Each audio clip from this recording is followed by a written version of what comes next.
歼20从首飞到量产服役，再到形成战斗力，速度之快让世界瞩目。如今，人民空军正在积极探索新的战法训法，以更好地发挥歼20在空中的作战优势。战机夜航训练一直是世界空军训练的重难点科目，环境复杂，能见度低，对飞行员的综合能力提出了很高的要求。日前，空军某试飞基地就展开了包括歼20在内的多型战机夜间空战对抗训练。夜幕下，战鹰直插云霄，在进入指定空域后，对抗双方展开交战。对于飞行员来说，在夜间飞行，大家最不愿意遇到的就是错觉。错觉是什么呢？错觉就是飞行员产生了空间的定向障碍。我们举个例子，飞行员操纵飞机现在是平飞状态，仪表显示的也是平飞状态，但是飞行员在座舱内的感觉飞机是在倒飞，或者飞机是在滚转，这就说明飞行员产生了错觉。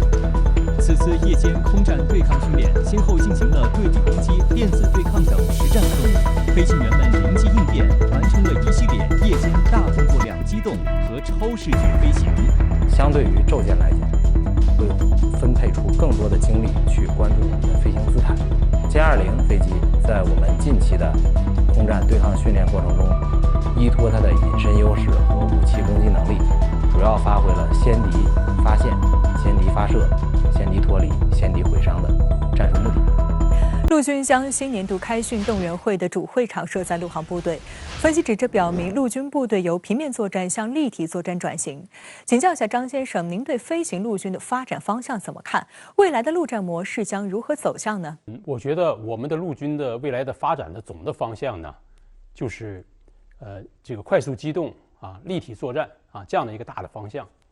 那么在这个过程当中，应该说陆军航空兵它会发挥非常重要的作用。近年来呢，我们的陆军啊，它特别重视陆军航空兵的建设。那么从具体的实践，我们可以看出以下两个特点啊。第一个呢，就是把这个陆军航空兵啊这个作战单元向更小的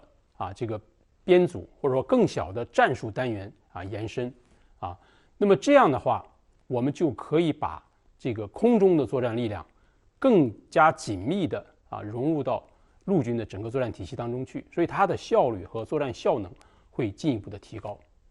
那么第二个方面呢，就是这个空中作战力量它的合成化程度也在不断的提高，也就是说它是一个高度合成的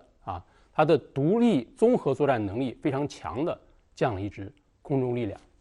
那么从这个陆军航空兵的这种发展我们可以从一个侧面也可以看到未来陆战的一种发展趋势，它的整个作战单元它的这种编组会更加精干，也会更加合成。近来，空军多次组织国产新型隐身战机歼20升空，除了进行昼夜全天候飞行训练以外，还着重设置与同型机其他机型的空中对抗环节。请教一下石先生，这种训练方式如何快速提升空中战力？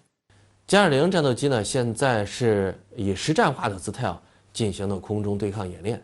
我们可以看到呢，它不光是有昼间的这个空中对抗，还有呢夜间不良气候条件下的这种空中对抗，也就是复杂条件下的这种对抗，这个都是完全的贴近实战。那么还有呢，同型机进行对抗呢，说明歼20战斗机是应对未来呢可能遇到的隐身战机，因为歼20呢本身就是很出色的隐身战机嘛。那我们周边呢现在隐身战机的也是越来越多，所以在未来战争中呢，歼20遇到隐身机的这种情况呢，肯定呢是比较多的。那么还有呢，跟异型机呢进行对抗，那就是4代半的战斗机。因为呢，在未来战争中呢，歼20遇到的对手肯定不只是隐身机，还有呢4代机、4代半战斗机。所以像歼20战斗机呢，去进行同型机、异型机的对抗，都是呢完全的贴近实战。那么这种贴近实战化的，而且是昼夜全天候的空中对抗演练，那复杂程度就会非常大，组织难度也会非常大。